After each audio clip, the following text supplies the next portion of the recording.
हमारा टॉपिक है implicit function. Implicit functions क्या होते हैं? ऐसे फंक्शंस जिसमें हमारे पास फंक्शन ऑफ x भी है, फंक्शन ऑफ y भी है, मतलब खिचड़ी है, राइट। तो अब हमें इनको क्या करना है, डिफ्रेंशिएट करना है, ठीक है। तो देखते हैं कैसे डिफ्रेंशिएट किया जाता है इम्प्लिसिट फंक्शंस का। एक मैंने एक इक्वेशन ले ली सर्कल की, तो सर्कल की इक्वेशन के accordingly x square plus y square equal to कितना है, 1, ठीक है।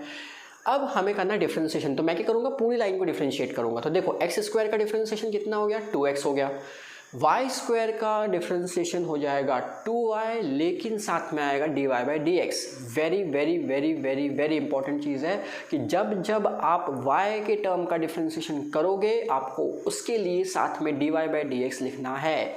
डिफ्रेंशिएशन तो करना है, y की टर्म का डिफ्रेंशिएशन करना है, लेकिन साथ में dy बाई डी एक्स लिखना है, ठीक है।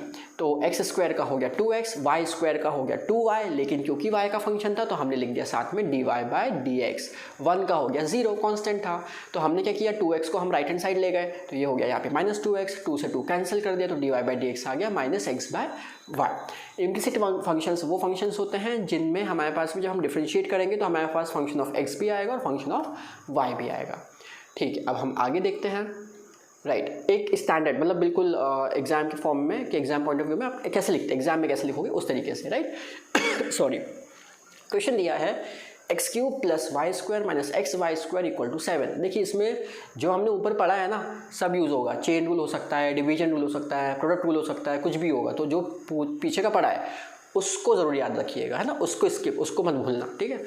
तो सबसे पहले मैंने डिफ्रेंशिएशन एक्स क्यूब सेपरेट लिखा, यहाँ पे वाई स्क्वायर का लिखा, माइनस एक्स वाई स्क्वायर लिखा और यहाँ पे 7 लिखा। ये तो शुरू से करते आ रहे हैं। एक्स क्यूब का डिफ्रेंशिएशन हो गया कितना, 3x स्क्वायर।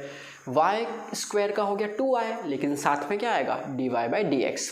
अब यहाँ पे देखिए ये दो फंक्शन है तो इसका मतलब क्या लगेगा, प्रोडक्ट रूल। तो मैंने x का डिफ्रेंशिएशन मतलब x को बाहर रखा, वाई स्क्वायर का डिफ्रेंशिएशन किया, प्लस वाई स्क्वायर बाहर, x का डिफ्रेंशिएशन करेंगे, ठीक है।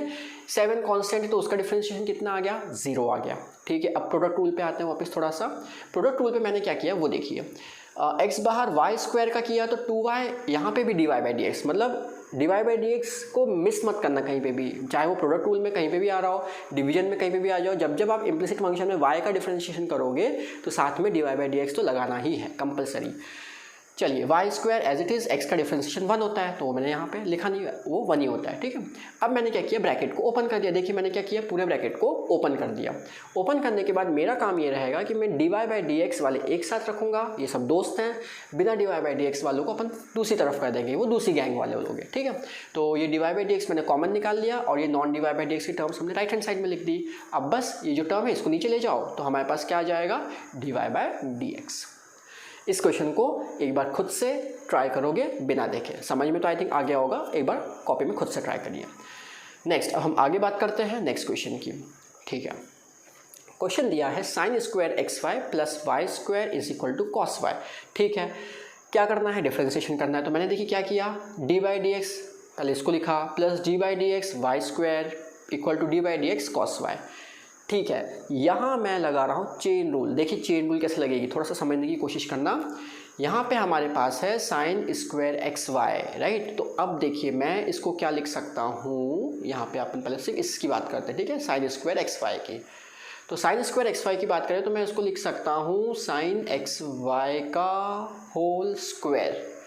इस पूरे को मैं ले लूँगा टी लेंगे तो टी स्क्वायर का कितना होता है, 2t। तो ठीक है भाई, हमने लिखा 2t, टी की वैल्यू क्या है, साइन एक्स वाई, ये हमने लिखा टी स्क्वायर का 2t। फिर t का भी करेंगे तो साइन एक्स वाई का क्या हो जाएगा, अब साइन एक्स वाई अभी भी स्टैंडर्ड फॉर्म में नहीं है तो इसको मैं ले सकता हूँ u, राइट। तो साइन u का क्या हो जाएगा, कॉस u। तो यहाँ पे लिख देंगे कॉस u की वैल्यू हो गई अपनी एक्स वाई, ठीक है। लेकिन अभी कौन बच गया, u बच गया। तो u में क्या लगेगा, प्रोडक्ट रूल लगेगा। क्यों लगेगा, क्योंकि x इंटू वाई मल्टीप्लाई, ठीक है। तो यहाँ पे हमें लगेगा प्रोडक्ट रूल। तो यहाँ तक आई थिंक क्लियर है ना, तो इसके आगे का आगे क्लियर हो जाएगा, ठीक है। अब देखिए क्या किया मैंने, यहाँ है तो ये तो मैंने लिख ही दिया था 2 sine x y cos x y, यहाँ तक क्लियर है कैसे किया था। अब जो एक्स वाई था उसमें क्या लगाना था, प्रोडक्ट रूल लगाना था। तो देखिए मैंने लगा दिया, एक्स बाहर, वाई का डिफ्रेंशिएशन 1, लेकिन साथ में dy by d x, plus y बाहर, एक्स का डिफ्रेंशिएशन 1, ठीक है। अब हम आगे और देखते हैं। फिर वाई स्क्वायर का डिफ्रेंशिएशन कितना हुआ वो भी देख लेते हैं। तो वाई स्क्वायर का डिफ्रेंशिएशन हो गया अपना यहाँ पे 2y साथ में dy by d x, cos y का हो गया माइनस साइन वाई साथ में dy बाई डी एक्स। जितने भी y के टर्म्स के हम डिफ्रेंशिएट कर रहे हैं उनके साथ dy बाई डी एक्स लगा रहे हैं।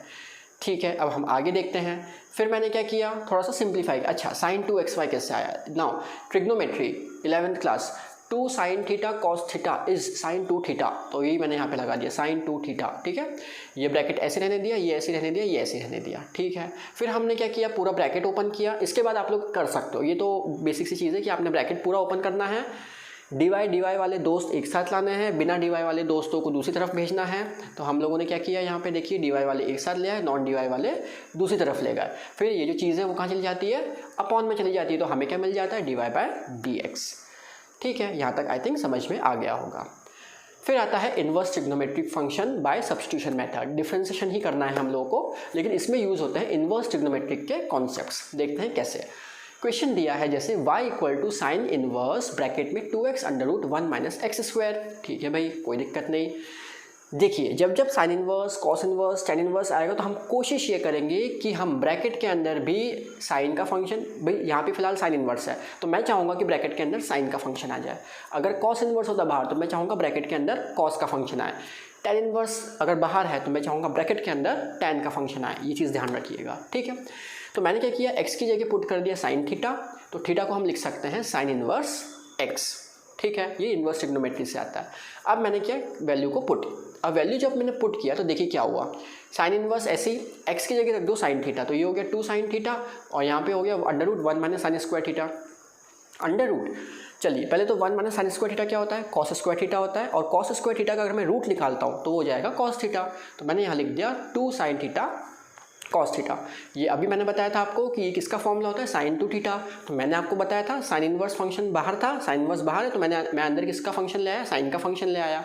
अब इससे फ़ायदा क्या हुआ, इसमें मैंने क्या किया, साइन से साइन इनवर्स कैंसिल कर दिया, मुझे क्या मिला 2 थीटा, और मेरा थीटा कितना था, साइन इनवर्स एक्स। ठीक है, तो हम यहाँ पे वैल्यू पुट कर देते तो हमें मिला 2 साइन इनवर्स एक्स। ये हमने पहले सिंप्लीफाई किया, अभी हमने डिफ्रेंशिएट नहीं किया, डिफ्रेंशिएट तो हम अब करेंगे। तो अब डिफ्रेंशिएशन बहुत इजी है, d y by d x है, 2 बाहर as it is, sine inverse x का डिफ्रेंशिएशन होता है 1 upon under root 1 minus x square, वो हमने यहाँ पे लिख दिया। क्लियर। नेक्स्ट हम अगला क्वेश्चन देखते हैं। अगला क्वेश्चन नीचे लिखा हुआ है, ट्राई करके देखो। y इक्वल टू दिया है कॉस इनवर्स ब्रैकेट में 2x upon 1 plus x square. Hint मैं ये देता हूँ कि x की जगह पुट कर दो टेन थीटा। ठीक है, आप ट्राई करिए पॉज करके और मैं आगे बढ़ता हूँ। ठीक है, चलिए अब यहाँ पे हम देखते हैं आपको, जैसे मैंने यहाँ पे मैंने क्या किया, x की जगह पुट कर दिया टेन थीटा, तो y इक्वल टू हो गया cos inverse 2 tan theta upon 1 plus ten square theta. अब 2 tan theta upon 1 plus ten square theta 11th class से आया है, ये क्या साइन 2 थीटा होता है। ठीक है, तो हमने क्या किया, इसकी जगह रख दिया साइन 2 थीटा। लेकिन मैंने आपको क्या बोला था कि अगर ये कॉस इनवर्स है तो मुझे ये कैसा चाहिए, कॉस का ही फंक्शन चाहिए। 10th क्लास में जाओ वापस, पीछे जा रहे हैं, देखो हम है ना, हम कोई चीज़ नई चीज़ तो हम पढ़ ही नहीं रहे, हम कहाँ जा रहे हैं, पीछे से चीज़ों को उठा के ला रहे हैं। तो साइन थीटा जो होता है वो हमें पता है कॉस 90 माइनस थीटा होता है, तो यहाँ पे साइन 2 थीटा को मैं लिख सकता हूँ कॉस 90 माइनस 2 थीटा। अब मैं कॉस से कॉस इनवर्स क्या कर दूंगा, कैंसिल कर दूंगा, तो अंदर बचेगा 90 माइनस 2 और थीटा की वैल्यू क्या हो जाएगी, टेन इनवर्स एक्स हो जाएगी। ठीक है, अब हमें क्या करना है, ये तो y आया, अब हम इसे करेंगे डिफ्रेंशिएशन। तो देखिए डिफ्रेंशिएशन क्या किया मैंने, 90 कांस्टेंट है उसका क्या हो जाएगा 0। ठीक है, 2 as it is tan inverse x का होता है 1 अपॉन 1 प्लस एक्स स्क्वायर, तो हमारा फाइनल आंसर आ गया -2 अपॉन 1 प्लस एक्स स्क्वायर। है इजी सा, राइट। चलो अब आगे देखते हैं एक और question, y equal to tan inverse 2x upon 1 minus x square. Easy से ही लिया है मैंने ये। ठीक है, इस टाइप के क्वेश्चंस आते हैं, इसका यूज़ अभी जब अपन हॉट्स क्वेश्चन करेंगे, ये मैं बहुत लास्ट में दूंगा, पूरा चैप्टर कंप्लीट होने के बाद में दूंगा, राइट। तो ये जो हॉट्स क्वेश्चन रहेंगे उसमें ज़रूर इनकी ज़रूरत पड़ेगी अच्छे लेवल पे। ठीक है, तो यहाँ पे हम देखते हैं एक्स की हमने क्या पुट किया कॉस थीटा, तो थीटा की वैल्यू क्या होगी टेन इनवर्स एक्स। तो पहले तो हम पुट करते हैं, तो मेरा जो y है वो क्या बन गया वो देख लेते हैं। y हमारा हो गया tan inverse 2 tan theta upon 1 minus ten square theta. ये फॉर्मूला होता है टेन 2 थीटा का, टेन से टेन इनवर्स कट गया है ना, जो इनवर्स था उसी का फंक्शन अंदर लाना है, तो बचा 2 theta that is 2 ten inverse x. तो 2 टेन इनवर्स एक्स आने के बाद हम इसको डिफ्रेंशिएट करेंगे तो हमें मिलेगा 2 अपॉन 1 प्लस एक्स स्क्वायर। ठीक है, इसके बेसिस पे आपकी जो थर्ड एक्सरसाइज है एनसीईआरटी की, जिसमें आपके इम्प्लिसिट फंक्शंस और इन्वर्स ट्रिग्नोमेट्रिक दोनों इंक्लूड होते हैं, ये आप कंप्लीट कर सकते हैं। ठीक है, एनसीईआरटी की 5.3। ठीक है, नेक्स्ट हम आगे